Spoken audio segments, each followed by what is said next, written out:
Okay, so am I audible? Yes, sir, audible. Okay, so let's start the new topic, which is curve. Curve इससे पहले इस topic में discuss हुआ था last lecture में. Yes, Yes, sir. sir. Okay, curve बता दिया था ना. So let us take the example based on the curve.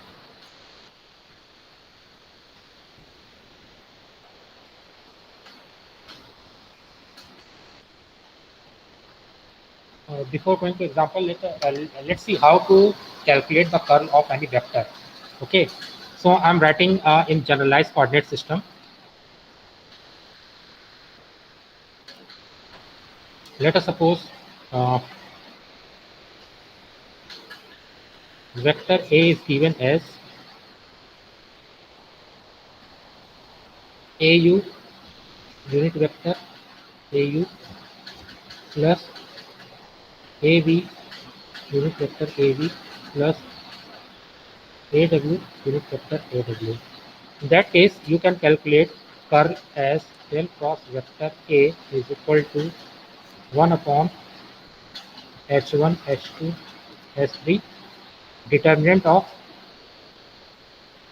H1 unit vector AU, H2 unit vector AB, H3 unit vector AW, del upon del U, del upon del V, del upon del W, H1 AU, H2 AV, H3 AW. Okay, so in this way you can calculate curl.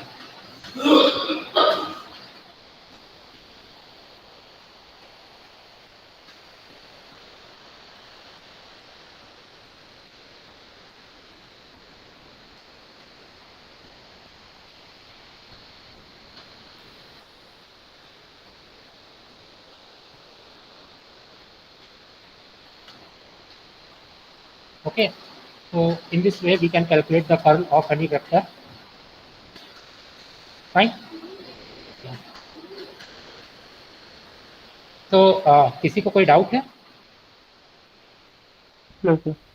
Okay, fine. So let us take an example. Okay, based on this formula, let us try to calculate the curl of any vector. So let me just take an example.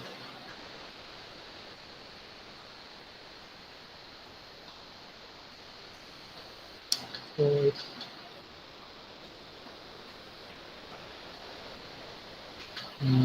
let us suppose vector A.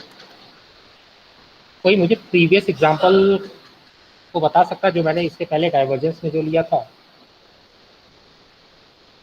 Yes, sir. हाँ, तो note कराइए क्या था. Vector A is equal to Vector A is equal to 1 by R square cos theta. 1 upon 1 upon R square cos theta. 1 upon are square Cos theta. Cos theta एक AR vector cap.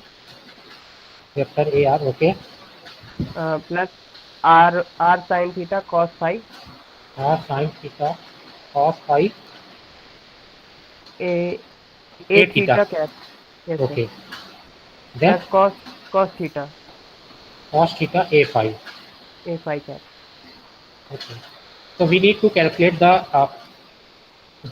curl of this vector. Okay, हमें इस vector का curl calculate करना है. So let us try to calculate it. First of all tell me what is the coordinate system. कौन सा coordinate system है? Cylindrical, spherical या Cartesian? Spherical. It's a spherical coordinate system. सभी को clear है ये चीज? Yes, sir. Fine. So it's a spherical coordinate system. It means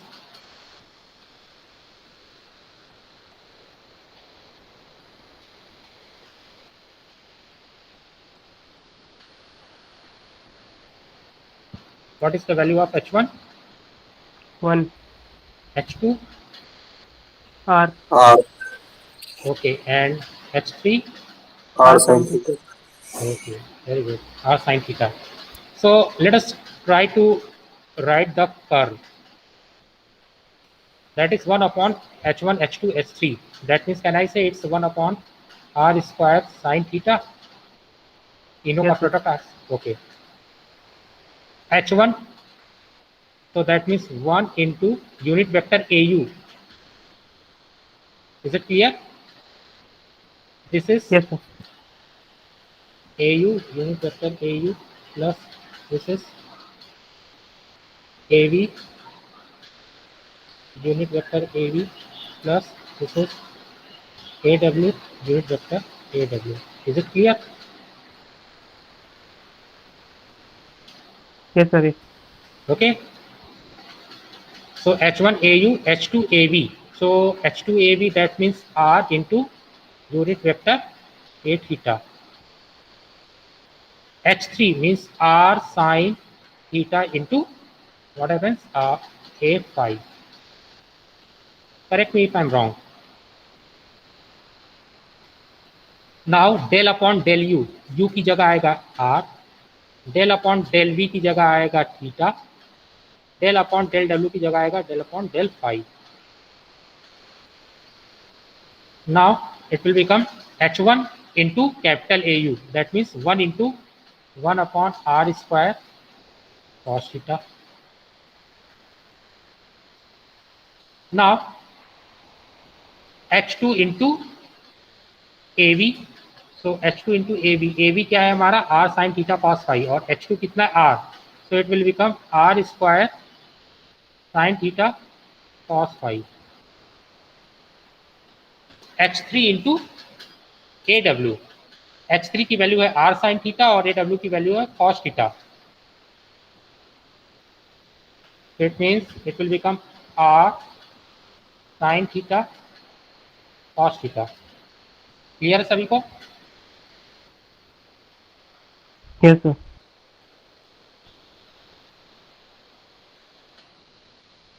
Okay, so it will become 1 over r square sin theta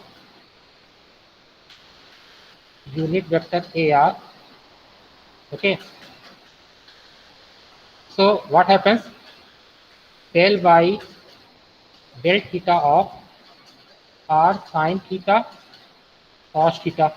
Okay, this one minus del upon del phi of r square sin theta cos phi. Clear है? Yes, sir. Clear. Okay, it will become minus r unit vector a theta, this one. So this is del upon del r of r sin theta cos theta minus del upon del phi of 1 upon r square cos theta.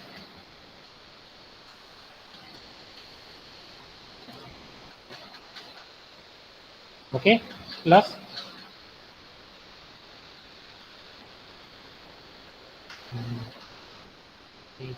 plus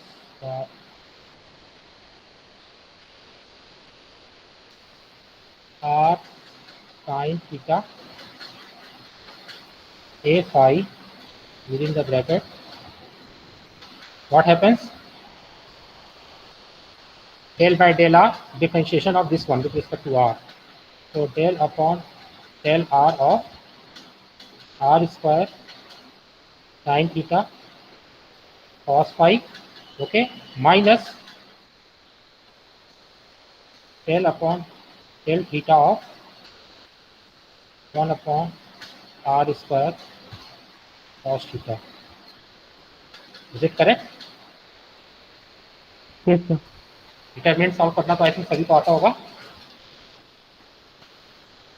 Yes, sir. किसी को कोई doubt है? No, sir. Fine. So let us see one by one. सबसे पहले term को देखते हैं. इससे can I write this term as r upon 2 sine 2 theta? लिख सकते हैं? Yes sir. 2 से मल्टीप्लाई और डिवाइड कर दीजिए, तो 2 sine theta into cos theta क्या होगा आपका? r upon 2 sine theta. ठीक है, सो थीटा के रिस्पेक्ट में इसका डिफ्रेंशिएशन करेंगे तो क्या आएगा?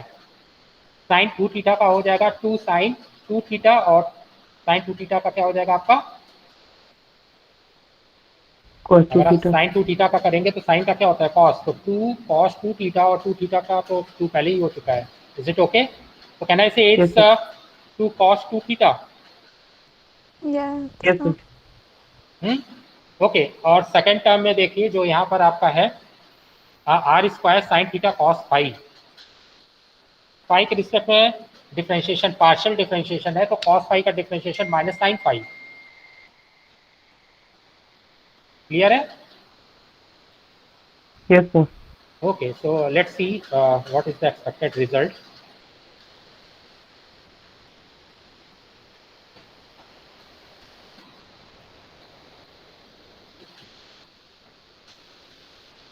So it is nothing but is equal to 1 upon r square sin theta. First one क्या था?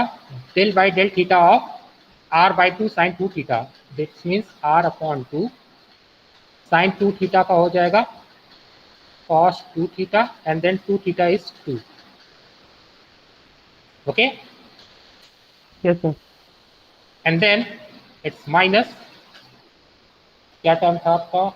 लेट्स सी, डेल फाई होगा डेल। या r स्क्वायर साइन थीटा और cos फाइव का होगा minus sine five, so that means it will become minus minus plus, तो plus r square sine theta sine five. Is it okay? Yes sir.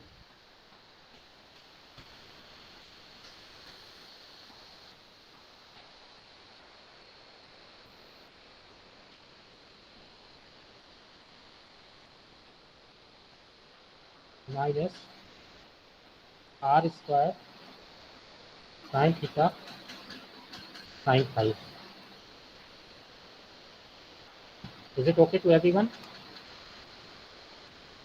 Yes, sir. Okay, fine.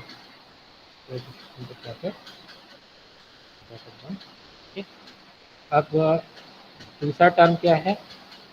अगर हम नीचे वाले को देखें, विथ रिस्पेक्ट टू थीटा, इसका इसे भी हम क्या लिख सकते हैं? r upon 2 sine 2 theta. Okay, but this is with respect to r, so ये सिंपली हो जाएगा साइन 2 थीटा बाई 2.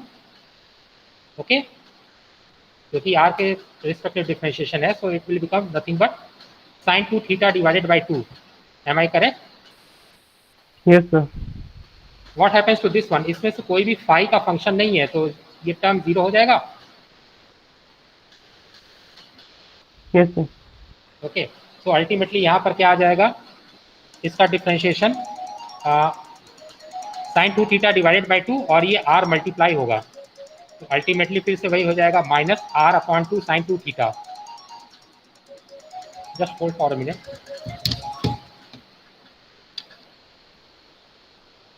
हेलो, हाँ क्या? हाँ बोलिए. हाँ हाँ बोलिए, एक क्लास ले रहा हूँ मैं, फ़ोन करता हूँ. हाँ हाँ हाँ हाँ. ओके, तो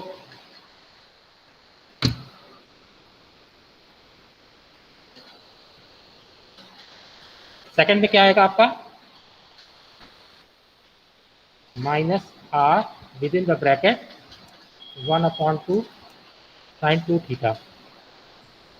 M I correct? Yes sir. अच्छा बेटा, थर्ड का आप लोग बता सकते हैं क्या आएगा डिफरेंशिएशन? यस सर, कैलकुलेट किया है मैंने। बताइए. सर ओवरऑल बता दूं क्या? पहले टर्म का बताओ क्या आएगा? सर आर साइन थीटा तो मल्टीप्लाई में होगा, फिर जो पहले टर्म का आएगा 2r sine theta cos five. तो पहला टोटल टर्म पहला कितना है? पहला टोटल टर्म है sir r sine theta hmm, 2r sine theta cos phi. Wait r sin theta multiplication में, ओके। तो my this is plus r sin theta। Now let's see bracket में आप क्या बोल रहे थे?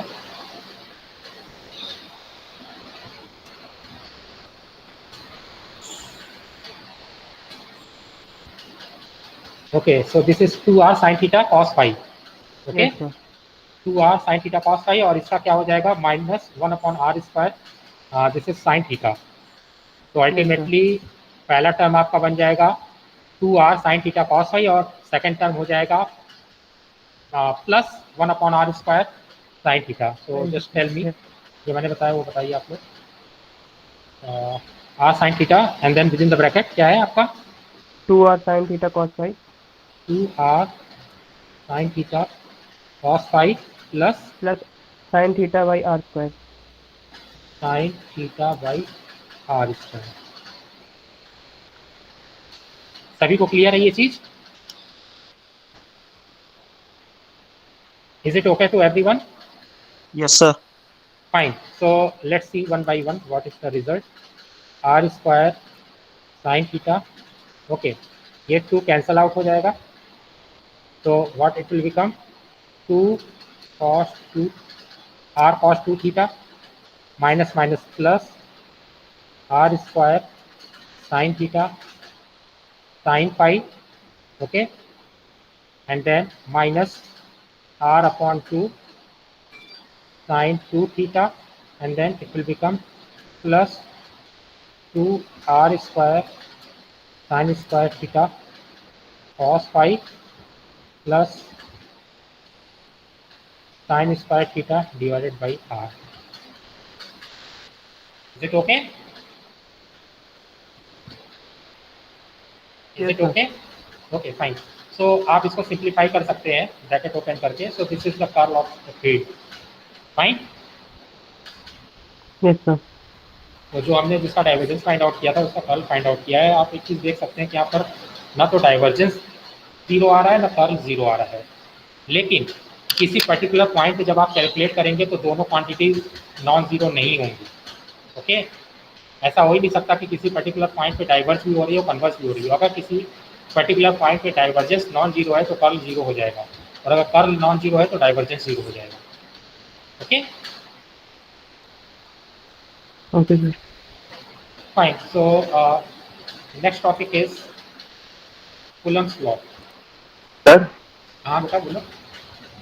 सर आप अपने ये नोट्स जो हमें क्लास में कराते हैं वो मूडल पे डालेंगे? नहीं अभी मैं डालूंगा, आज अभी डाला नहीं था. Okay okay sir. Okay.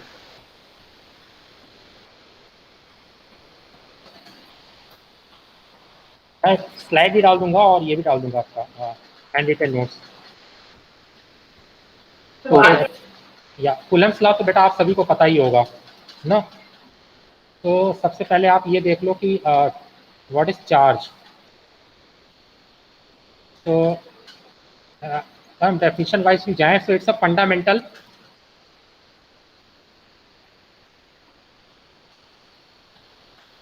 what I can say property or of any matter.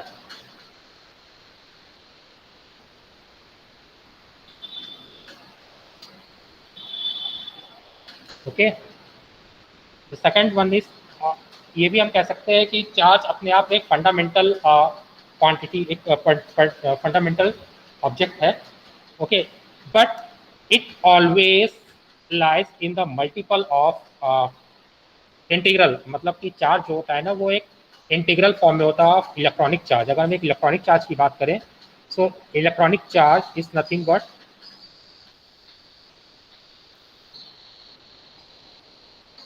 charge on an electron. Can anyone tell what is the charge on an electron? 1.6 into 10 power minus 19 coulomb. 1.6 into 10 to power minus 19 coulomb. Okay, sign हम नहीं कर रहे हैं. हम ऐसा समझ सकते हैं कि इलेक्ट्रॉनिक चार्ज जो बोले तो वैसे इलेक्ट्रॉनिक चार्ज तो नेगेटिव होता है इलेक्ट्रॉन की चार्ज, लेकिन अगर हम मैग्नीट्यूड वाइज बात करें from magnitude point of view,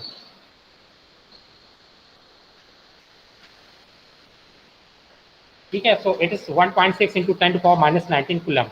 अब किसी भी ऑब्जेक्ट पे जो चार्ज एग्जिस्ट करता है that will always exist in the multiple of this electronic charge. Clear है सभी को? किसी भी ऑब्जेक्ट पे, किसी भी पार्टिकल पे, कहीं पर भी जो चार्ज एग्जिस्ट करेगा that will always lie in the multiple of, और that will always exist in the multiple of electronic charge. ठीक है, मल्टीपल ऑफ इलेक्ट्रॉनिक चार्ज। अगर हम इसे बोले ई, अगर हम इसे डिनोट करें ई से, तो किसी भी ऑब्जेक्ट पे जो चार्ज होगा, तो charge on any object is equal to plus or minus, depends upon the scenario, m into e, where m is an integer। Clear हुआ? अब ये डिपेंड करता है कि पॉजिटिव चार्ज है उसके ऊपर या नेगेटिव चार्ज है, बट जो चार्ज एग्जिस्ट करेगा that is m into e, where m is an integer। हो सकता है किसी ऑब्जेक्ट पे 2e चार्ज, 2 इलेक्ट्रॉनिक चार्ज के बराबर चार्ज हो, किसी ऑब्जेक्ट पे 10 इलेक्ट्रॉनिक चार्ज के बराबर चार्ज हो, लेकिन वो हमेशा ई के मल्टीपल में चलेगा। ओके, ऐसा नहीं बोल सकते कि 0.8 इंटू 10⁻⁻19 कूलम, नो। सबसे मिनिमम जो चार्ज होगा वो 1.6 इंटू 10⁻⁻19 कूलम होगा, प्लस और माइनस, या इसके मल्टीपल में हो सकता है। तो हम नॉर्मली एक स्टैंडर्ड वैल्यू की बात करते हैं दैट इज 1 कूलम। आप लोग जब भी बात करते हो ना 1 कूलम के बेसिस पे बात करते हो कि 1 कूलम चार्ज को मूव कराने में जो एनर्जी होती है वो potential energy, all this things, यही पढ़ते होगे आप लोग। Test charge. So 1 coulomb is than standard test charge value. Standard test charge, test charge क्या होता है? एक हाइपोथेसिस चार्ज पार्टिकल होता है जिसपे 1 कूलम यूनिट का चार्ज होता है, और उसी के रिस्पेक्ट हम सारी चीज़ें स्टडी करते हैं। वैसे भी आप लोग पढ़ते होंगे यूनिटी के रिस्पेक्ट में सारी चीज़ें क्वान्टिफाई हम कर देते हैं। तो 1 coulomb is a test charge value, या ऐसा समझ लो एक टेस्ट चार्ज है 1 कूलम का। अगर मैं बोलता हूँ टेस्ट चार्ज तो इसका मतलब 1 कूलम का है। क्यों 1 कूलम पे? तो क्योंकि हम निकालते हैं, अगर मान लो एक चार्ज पार्टिकल, एक चार्ज, एक स्फीयर है, चार्ज स्फीयर है, अगर हम पूछें कि वहाँ पर उससे 10 मीटर दूर एक चार्ज है तो वो कितना फोर्स लगाएगी, तो अगर हम 10 मीटर की दूरी पे एक टेस्ट चार्ज रख लें, टेस्ट चार्ज मतलब 1 कूलम का चार्ज, और फोर्स कैलकुलेट कर लें, उसके बाद उसी सेम लोकेशन पे चाहे आप 10 कूलम का चार्ज रखो चाहे 100 कूलम का चार्ज रखो, आपको करना क्या है? खाली उतने टाइम्स मल्टीप्लाई करना है। अगर 10 कूलम का रख रहे हो तो +10 से मल्टीप्लाई कर दो, -10 कूलम का रख रहे हो तो -10 से रख दो। तो that is the beauty why we are dealing with test charge as 1 coulomb. Clear है सभी को? Yes sir.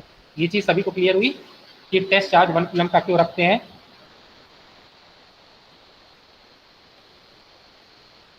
Is it okay? Yes sir. Yes, sir. Fine. So अगर ऐसा है तो बताइए कि 1 कूलम में टोटल कितने इलेक्ट्रॉनिक चार्ज आएंगे?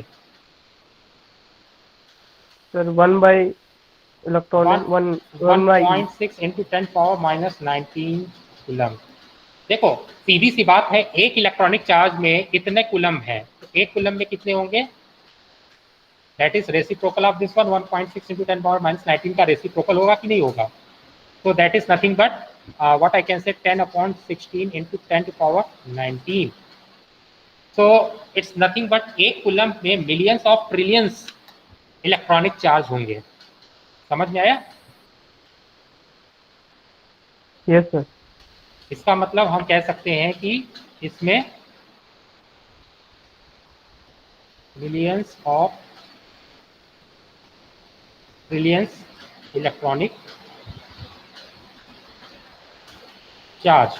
तो इस बेसिस पे बताओ, अगर हम बात करें इलेक्ट्रॉनिक चार्ज, हम सबसे फंडामेंटल चार्ज जो ले चल रहे हैं वो है इलेक्ट्रॉनिक चार्ज, और जो टेस्ट चार्ज है दैट इज 1 कूलम, उस पर कितने इलेक्ट्रॉनिक चार्ज आ रहे हैं? Millions of trillions. ओके, 10⁻19 के ऑर्डर के, जिसे हम नॉर्मली ऐसे कैलकुलेट भी नहीं कर सकते, मतलब बोल नहीं सकते, मिलियंस ऑफ ट्रिलियंस है। तो अगर हम सबसे फंडामेंटल चार्ज की बात करें जो कि इलेक्ट्रॉनिक चार्ज है, कैन आई से 1 coulomb is the large unit of charge?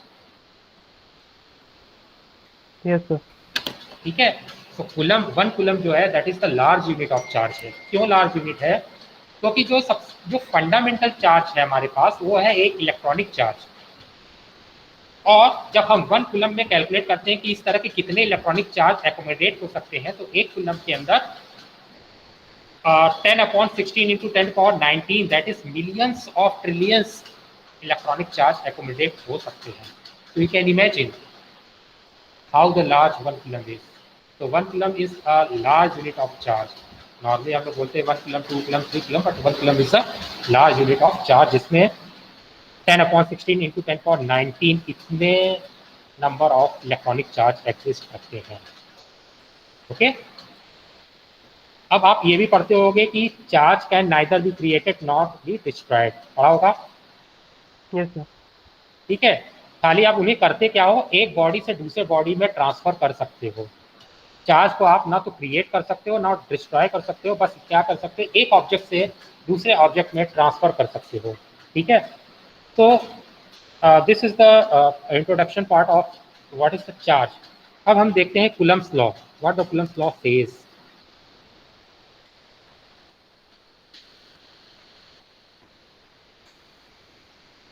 मान लो हमारे पास दो ऑब्जेक्ट हैं, दो चार्ज पार्टिकल हैं. एक है I don't want to write the sign. एक है Q1 का, दूसरा है Q2. ठीक है. दोनों के बीच का जो सेपरेशन है दैट इज R. ओके. अब let us try to write the force acting between Q1 and Q2. So what the Coulomb's law says that the force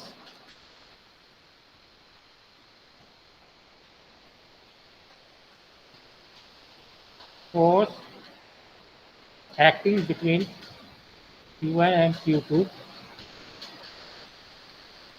due to two charge system. बेटा ये जो system है ये दो charge particle का ही तो system बोला जाएगा. Yes sir. अगर हम इसको बोलें तो हम सिंपली बोलेंगे ना it's a system of two charge particle. तो ये दो charge, system of two charge particle मतलब और किसी चार्ज के इफेक्ट को हम कंसीडर नहीं कर रहे हैं. हम ये कंसीडर कर रहे हैं कि एक मीडियम है, उस मीडियम में मान लो अभी के लिए हम कहते हैं कि ये फ्री स्पेस है. जो मीडियम यहाँ पर है दैट इज फ्री स्पेस. तो फ्री स्पेस में खाली दो ही चार्ज हैं Q1 और Q2 जिनके बीच का सेपरेशन R है. तो अब एक चीज ये एक्सपेरिमेंटली ऑब्जर्व किया गया कि जो force acting between Q1 and Q2, अभी मैं बात कर रहा हूँ बिटवीन Q1 एंड Q2, मैं ये कुछ नहीं कह रहा कि Q1 पे या Q2 पे. तो force acting between Q1 and Q2 is F. तो that is directly proportional to the multiplication of Q1 and Q2. F is directly proportional to 1/r². Okay.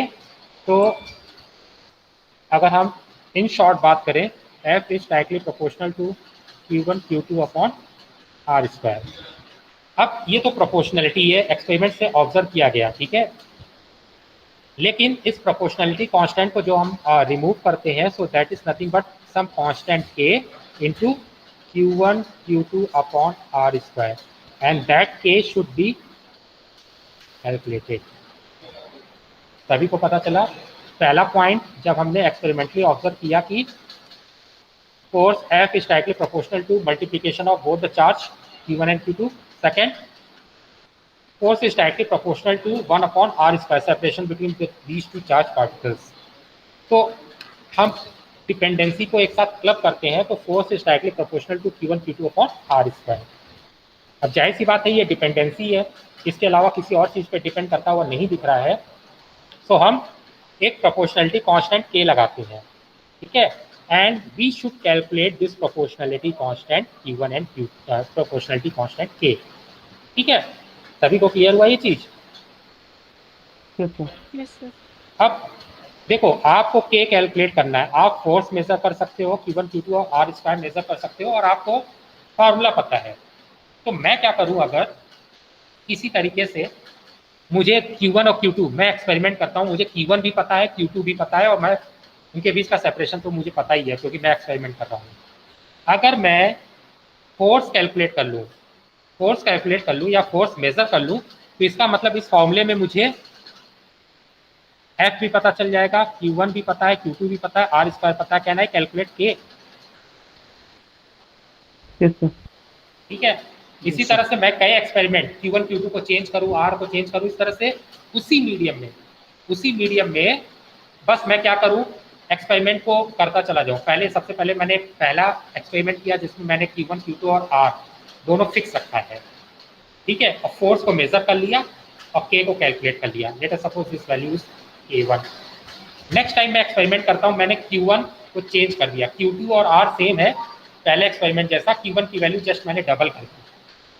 फिर मैंने फोर्स को देखा तो फोर्स भी मुझे कुछ निकल कर आया, वहां से मैंने K की वैल्यू कैलकुलेट की, वो K की वैल्यू K2 निकली।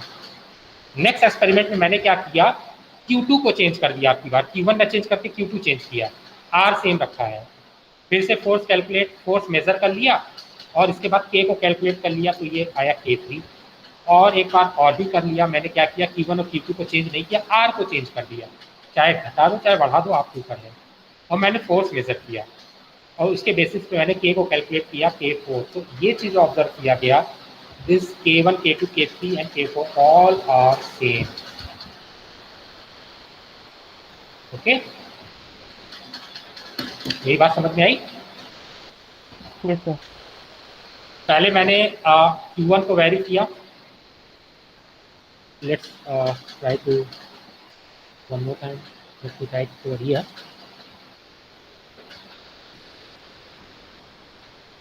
F is equal to K times Q1 Q2 upon R square. यहाँ पर मैं एक्सपेरिमेंट करता हूँ।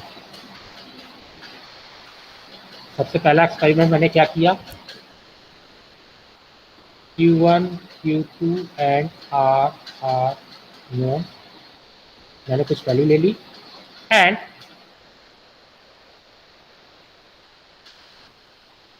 measure F to find K. Let's suppose K is equal to K1। दूसरे स्टेप में मैंने क्या किया, fix suppose Q1 is equal to Q1 dash is equal to 2Q1, Q2 dash is equal to Q2 and R dash मतलब second, okay, R dash is equal to R and measure F dash to find K, and here K is equal to K2। Clear है ये चीज? Second step में मैंने क्या किया, Q1 की जगह Q1 डैश रखा जो कि जिसकी वैल्यू है 2Q1, Q2 डैश की जगह मैंने रखा Q2, मतलब कोई चेंज नहीं किया, और R डैश की जगह R रखा, मतलब डिस्टेंस में भी कोई चेंज नहीं किया। सभी को क्लियर है? Yes, sir. थर्ड में मैं क्या करता हूँ, सेम वे में fix Q1 double dash is equal to Q1, Q2 double dash is equal to Q2, R double dash is equal to R and measure F to find K.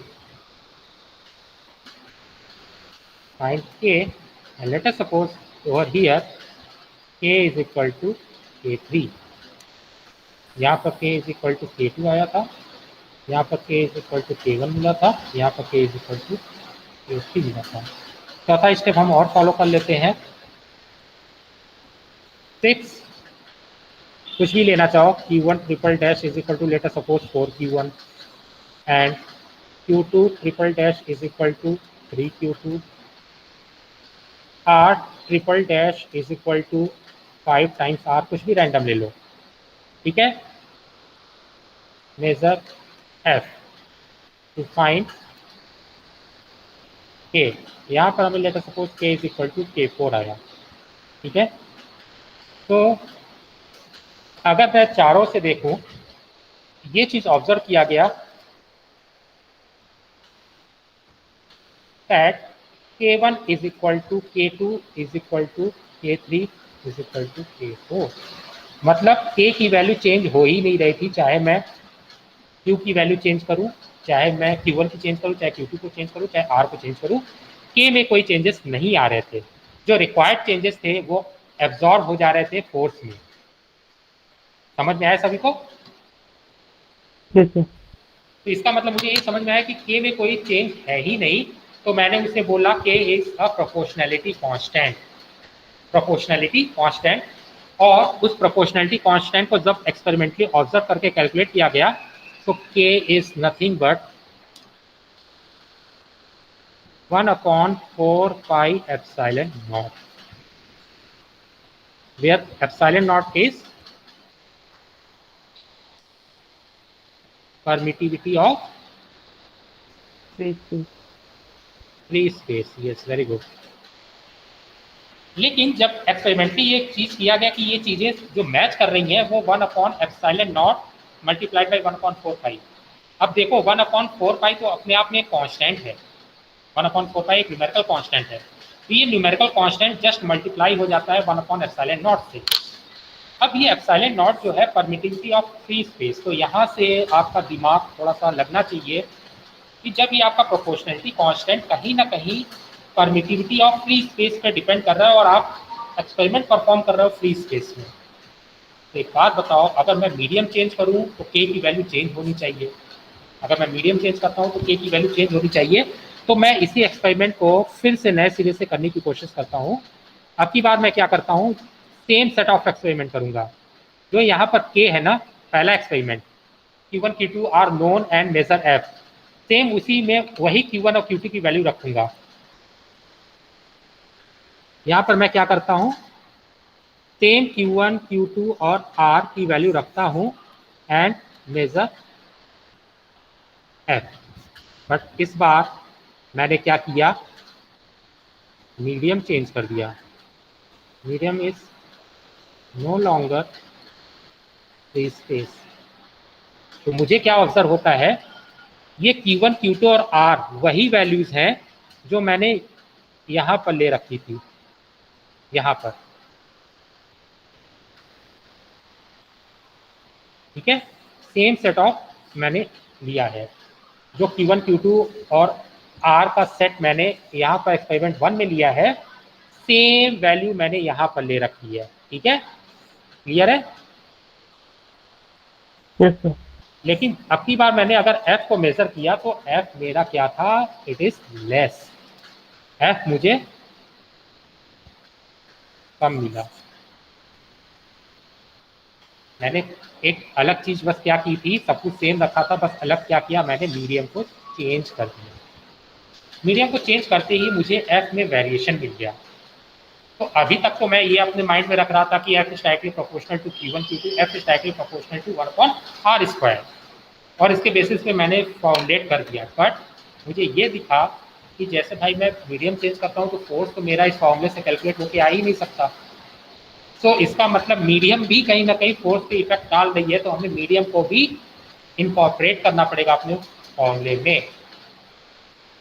अच्छा, free space की permittivity हमने ले रखी थी epsilon not, तो जो proportionality constant हमारा K था, K फ्री स्पेस के केस में हमने रखा था 1/4 पाई एप्सिलॉन नॉट। तो जब हम किसी डिफरेंट मीडियम के लिए बात करें तो हम उसकी परमिटिविटी कैसे फाइंड करते हैं, किसी मीडियम की परमिटिविटी कैसे लिखते हैं, epsilon not into epsilon r लिखते हैं, यस सर। Relative permittivity. हम यही तो देखते हैं ना कि उसकी permittivity with respect to free space कितनी है, that is the relative permittivity, charge storing capability. ठीक है, तो इसका मतलब जब epsilon is equal to epsilon not epsilon r हुआ उस मीडियम में, तो कहीं ना कहीं अगर epsilon is equal to epsilon not epsilon r है, so in that case K is nothing but 1/4 pi epsilon naught epsilon r। तो जो उस मीडियम के लिए एक्सपेक्टेड K की वैल्यू है फ्री स्पेस के वैल्यू से कम होगी कि नहीं होगी? Yes sir. जब मल्टीप्लिकेशन कांस्टेंट ही कम हो जा रहा है तो फोर्स कम होगा कि नहीं होगा? बिल्कुल सर। होगा। सभी को क्लियर है? Yes, sir. ओके, अब ये चीज तो आपने पढ़ा है, ठीक है, इसमें कोई मैंने नई चीज़ नहीं बताई है। मेरा एक क्वेश्चन है, मे भी हो सकता है आप इस लेवल पे आंसर दे पाओ या थोड़ा सा और पढ़ना पड़े। क्यों मीडियम में जाते फोर्स कम हो जाता है? इतना तो सभी को पता है कि epsilon r is always greater than 1। Yes sir. जब एप्सिलॉन आर की वैल्यू देखो, F is equal to 1/4 pi epsilon not Q1 Q2 upon are square, ये फ्री स्पेस के लिए है। अब हम एक दूसरे मीडियम के लिए लिखते हैं 1/4 pi epsilon not epsilon r Q1 Q2 upon are square any other medium. तो इस फॉर्मूले से आपको क्या समझ में आता है? अगर मैं इस चीज को देखूं, ये चीज पूरी सेम है,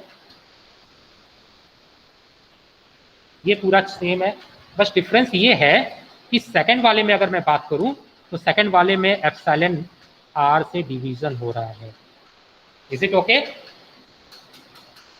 यस सर। तो एक बात बताओ, अगर मैं इसे बोलता हूं F1 और इसे बोलता हूं F2, तो इसका मतलब कैन आई से F2 is less than F1? Yes sir. मतलब वही पूरा set of experiment free space में परफॉर्म ना करके किसी मीडियम में परफॉर्म करते हो तो फोर्स कम हो जाता है। क्यों कम होता है? सर अदर जो पार्टिकल हैं उनके फोर्स एक्ट करने लगते हैं। क्या सर काफी पोलराइजेशन हो जाता होगा मीडियम का। एक मिनट, मुझे जरा गूगल में कौन बोला? नहीं, बोलो बोलो, आप लोग आंसर देते हो तो अच्छा लगता है। सर किसने? पोलराइजेशन हो जाता है मीडियम का। ओके अमृता, पोलराइजेशन हो जाता है। पोलराइजेशन पता है? सर सर हाँ, दूसरे मीडियम में इंटर पार्टिकुलर फोर्स बढ़ जाता है, जिससे जो चार्ज का फोर्स है उसकी इंटेंसिटी धीरे धीरे कम होने लगती है, वो स्कैटर होने लगती है, तो दैट्स व्हाई फोर्स कम हो जाएगा। Okay, anyone else? आप लोग बड़ा अच्छा आंसर दे रहे हैं। अभी तक तीनों ने जो आंसर दिया है सही दिया है, मतलब तीनों के आंसर एक दूसरे से रिलेटेड है। वेरी गुड बेटा, बड़ा अच्छा लगा आप लोगों का आंसर सुन के। काफ़ी अच्छा आंसर दिया आप लोगों ने, मुझे वैसे एक्सपेक्टेशन थी नहीं, अनएक्सपेक्टेडली आप लोगों ने बहुत अच्छा आंसर दिया। Very good. अभी कृतेश ने, अमृता ने, अंश ने, तीनों लोगों ने जो आंसर दिया, सारे आंसर्स अगर मैं एक साथ कोलैबोरेट करके एक साथ आंसर दूं, देखो मीडियम में जब आप, आई थिंक कृतेश ने क्या बोला था, इंटरमॉलिक्यूलर ऐसा कुछ बोला था कृतेश आपने? यस सर, जो दूसरे पार्टिकल रहते हैं वो ओके उसमें ओके। बीच में आते अमृता आपने क्या बोला? पोलराइजेशन। Yes sir. अंश आपने क्या बोला? तो जो फोर्स के कारण उनकी जो धीरे धीरे इंटेंसिटी है वो कम होती जाती है, क्योंकि ओके साइड में और पार्टिकल्स आ जाते हैं, या उसके कारण अब इंटेंसिटी बढ़ती देखो होता क्या है, जब चार्ज पार्टिकल होगा तो चार्ज पार्टिकल आपके सराउंडिंग में फील्ड एग्जिस्ट करती है। हैं। Yes sir. अगर फील्ड एग्जिस्ट करती है तो बेटा वो मीडियम में जो अब एटॉमिक लेवल पे आ जाते हैं हम, न्यूक्लियर है, न्यूक्लियस के चारों तरफ इलेक्ट्रॉन होता है। Yes sir. Yes sir. Bohr's model को छोड़ दो, बोहर्स मॉडल तो पहले ही मतलब फेल हो चुका है। अगर हम गैसेस क्लाउड मॉडल भी फॉलो करें, जिसमें एक क्लाउड की फॉर्म में, मतलब किसी भी तरीके से आप, चलो ठीक है बोहर्स मॉडल ही फॉलो करो, कोई दिक्कत नहीं है। अगर एक चार्ज है, उसका फील्ड है, वो फील्ड जो मीडियम के, अगर हम एटॉमिक लेवल पे जाके बात करें, मीडियम में भी कई एटम्स ही होंगे मीडियम है, तो उस एटम में अगर हम पर्टिकुलर एक एटम पे जाके देखें तो एटम के चारों तरफ इलेक्ट्रॉन रिवॉल्व कर रहे हैं। तो जो रिवॉल्विंग इलेक्ट्रॉन है जो न्यूक्लियस के चारों तरफ, मीडियम में आप कई जो मीडियम का सबसे फंडामेंटल पार्टिकल क्या होगा? एटम ही होगा ना, जो मीडियम है। ठीक है। Yes sir. अब अगर हम एटम की बात करें तो ऐसा नहीं है कि वो एटम जो है वो एक एक्सटर्नल इलेक्ट्रिक फील्ड में आ जाएगा, और वो इलेक्ट्रिक फील्ड कहाँ से आ रही है? चार्ज पार्टिकल की। चार्ज पार्टिकल की इलेक्ट्रिक फील्ड में ये एटम एग्जिस्ट कर रहा है। अब एटम जो है, एटम एटम न्यूक्लियस के चारों तरफ क्या है? इलेक्ट्रॉन रिवॉल्व कर रहे हैं। तो एक मूविंग चार्ज पार्टिकल है और एक स्टेशनरी चार्ज पार्टिकल, जो भी बोलो आप। तो चार्ज पार्टिकल क्या कर रहा है? उस इलेक्ट्रिक फील्ड में आ रहा है। तो कहीं ना कहीं जो चार्ज की इलेक्ट्रिक फील्ड है वो इस मीडियम के चार्ज पार्टिकल पे भी फील्ड अप्लाई करेगी। ओके। Yes sir. तो जिसकी वजह से डिफॉर्मेशन होता है, जिसी को आपने, अमृता ने भी आपने बोला इंटरमॉलिक्यूलर फोर्स, जो कि इन मॉलिक्यूल्स के फोर्स में, मतलब चार्ज पार्टिकल जो फोर्स एग्जर्ट कर रही है इस पर। अमृता आपने बोला पोलराइजेशन, बिल्कुल सही है, क्योंकि उसमें क्या फील्ड की वजह से इलेक्ट्रॉन और न्यूक्लियस एक दूसरे से डिटैच होने की कोशिश करेंगे, that is nothing but the polarisation. और अंश आपने भी बात किया था कि आई थिंक इंटरमोलिकुलर, तो उसकी वजह से क्या होता है, फील्ड वीकेंड होती जाती है, जो अंश ने बोला डेंसिटी या कुछ इंटेंसिटी कम होती जाती है उस वजह से, जो क्योंकि फील्ड, अब एक बात बताओ, पोलराइजेशन जैसे सब पार्शली होते जाएंगे ना, तो मैं बाद में पोलराइजेशन बताऊंगा, तो इस मीडियम में भी पार्शली एक फील्ड जनरेट होगी जो उस इसके charge particle, external charge particle के फील्ड को कमजोर कर देगी। और जब फील्ड कमजोर होगा तो किसी इलेक्ट्रिक फील्ड में रखे हुए चार्ज पार्टिकल पे जो फोर्स लगता है F is equal to Q into E, अगर ई ही वीक हो गया तो फोर्स वीक हो जाएगा। Is it clear? Yes sir. ये चीज समझ में आई सभी को कि मैं Yes, खाली sir. बताता चला गया? आई थिंक सभी को समझ क्लियर, गए। ठीक है, सभी को क्लियर हुआ। जब मैं पोलराइजेशन बताऊंगा तो समय आपको क्लियर हो जाएगा, ठीक है। तो जैसे अब मैथमेटिकली इसी चीज को रिप्रेजेंट कर दिया गया 1/εr, ठीक है। रिलेटिव परमिटिविटी, ये nothing but it will also indicates the ability to polarise, polarisability भी बताती है, ठीक है। सो इसी वजह से हम कहते हैं कि जब एक्सटर्नल मीडियम में रखते हैं, फ्री स्पेस की जगह कोई और मीडियम होगा तो फोर्स कम हो जाएगा। क्यों कम हुआ? रीजन इज दिस वन, ठीक है। उसे हम मैथमेटिकली, अगर आपसे कोई पूछता है तो आप ऐसे भी बता सकते हो कि epsilon r is greater than 1 and that is why field reduces. लेकिन कोई पूछ दिया आपसे कि epsilon r is greater than 1, okay, according to the formula it should be less, लेकिन फॉर्मूला भी किसी लॉजिक के बेसिस पे आया होगा, किसी ऑब्जर्वेशन के बेसिस पे ही तो फॉर्मुलेट किया गया। What is that logic? तो लॉजिक ये था, okay. Yes sir. So in this way you can, तो कूलम्ब्स लॉ अगर हम बात करें तो 1/4 pi epsilon not Q1 Q2 upon R square.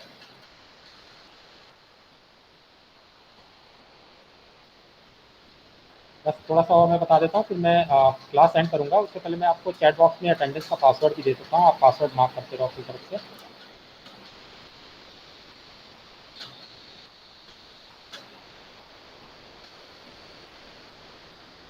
तो अच्छा, Q1 और Q2 एक सिस्टम है, ठीक है, दो चार्ज पार्टिकल का एक सिस्टम है। वो सिस्टम अगर मीडियम में स्टेशनरी रखा है तो इसका मतलब क्या हुआ? टोटल फोर्स उस सिस्टम पे क्या होना चाहिए? 0। 0। सभी एग्री करते हैं इस चीज से? Yes, sir. अगर मीडियम में दो चार्ज पार्टिकल का एक सिस्टम है, वो सिस्टम स्टेशनरी है, कहीं मूव नहीं कर रहा, कुछ नहीं है, एज इट इज रखा हुआ है, तो उस सिस्टम पे टोटल फोर्स कितना होना चाहिए? 0 होना चाहिए। Yes sir. अब फोर्स, जो सिस्टम के अंदर जो फोर्स है, मतलब सिस्टम पे टोटल फोर्स 0 होना चाहिए। टोटल कहने का मतलब इंटरनल एक्सटर्नल सारे फोर्स का सम जो है वो 0 हो जाना चाहिए, वेक्टर सम। तो बाहर से तो कोई फोर्स लग नहीं रहा है, क्योंकि मैंने यही दो चार्ज पार्टिकल एज्यूम किए हैं, एक्सटर्नल कोई मीडियम, कोई भी external electric field, energy source या कोई चार्ज पार्टिकल एज्यूम ही नहीं किया। मैंने बस यही किया कि एक खाली मीडियम है, उस मीडियम के अंदर यही Q1 Q2 के दो चार्ज हैं जो एक दूसरे से r डिस्टेंस पे रखे हैं और स्टेशनरी है। अगर ऐसा है तो टोटल फोर्स आप ही ने सजेस्ट किया इज इक्वल टू 0, क्योंकि भाई उस समय इसलिए 0 होगा क्योंकि स्टेशनरी है। तो बैलेंस करने के लिए टोटल फोर्स 0, टोटल फोर्स मतलब इंटरनल का external force is equal to 0। अगर ऐसा है, मैं 1 मिनट में चैट बॉक्स में पासवर्ड डाल देता हूँ, आप लोग अपना अटेंडेंस मार्क कर लीजिए, ओके। चैट बॉक्स में मैंने पासवर्ड डाल दिया है, फाइन। अगर टोटल फोर्स 0 होता है तो एक बात बताओ, एक्सटर्नल फोर्स तो 0 है, लेट्स सी इंटरनल फोर्स। ये Q1 हो गया, ये Q2 हो गया। अगर मैं इंटरनल फोर्स की बात करूं तो Q2 पे फोर्स कहां से लगेगा? Q1 से लगेगा। Yes sir. तो ये इस पे फोर्स लगाएगी F1, और Q2 पे Q1 पे फोर्स किसकी वजह से लगेगा? Q2 की वजह से लगेगा। That is nothing but let us suppose F2।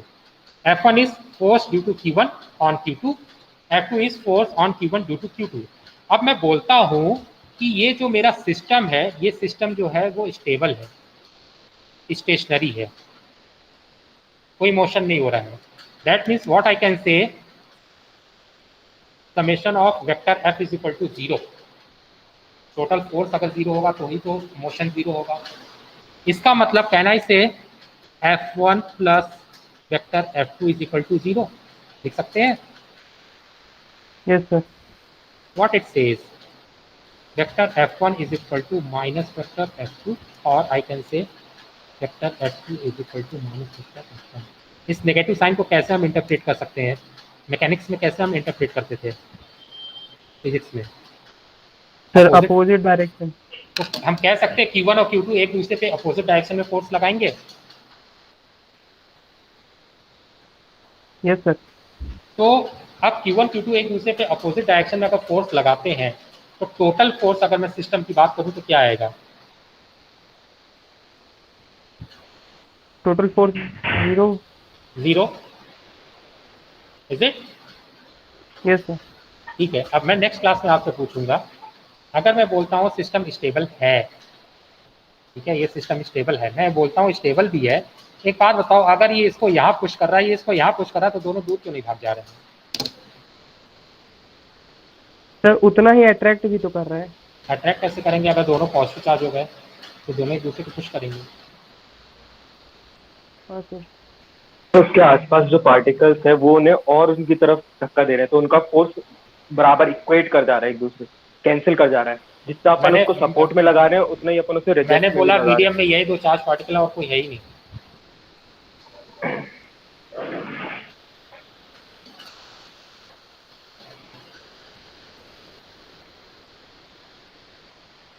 अच्छा सुनो,